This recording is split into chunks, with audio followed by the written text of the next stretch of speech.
દીવ ખાતે હર ઘર તિરંગા અભિયાન અંતર્ગત જિલ્લા સ્તરીય ક્વિઝ કોમ્પિટિશનનું આયોજન કરવામાં આવ્યું હતું. દીવની હાયર સેકન્ડરી સ્કૂલ ખાતે યોજાયેલ જિલ્લા સ્તરીય ક્વિઝ કોમ્પિટિશનમાં દીવ જિલ્લાની વિવિધ શાળાઓના વિદ્યાર્થીઓએ ઉત્સાહપૂર્વક ભાગ લીધો. કોમ્પિટિશનમાં દેશની આઝાદી, બંધારણ, ભારત તથા દીવ વિષય અંતર્ગત વિવિધ પ્રશ્નો પૂછવામાં આવ્યા હતા.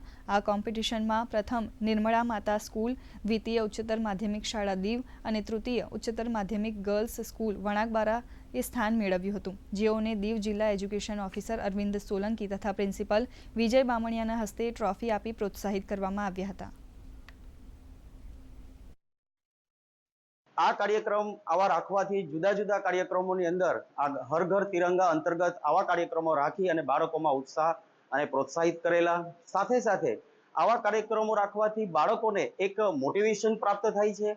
આ ઉપરાંત જીકેની અંદર દિલચસ્પી રહે છે અને યુપીએસસી જેવી એક્ઝામો, ક્લાસ 1, 2 જેવી એક્ઝામ છે એ આપવા માટે જ્યારે આવા પ્રશ્નોત્તરીની જરૂર હોય ત્યારે આવા બાળકો આવી રીતે અભ્યાસ કરી, તૈયારી કરી અને આ રીતે તૈયાર થઈ અને આવી એક્ઝામ છે એ પાસ કરી શકે.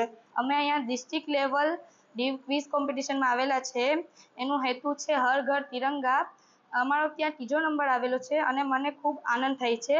હર ઘર તિરંગા ક્વિઝમાં મેં અને મારા પાર્ટનરે પાર્ટિસિપેટ કર્યું હતું અને અમે ફર્સ્ટ રેન્ક આવ્યો અમારો. અને થેન્ક યુ કરવા માંગુ છું.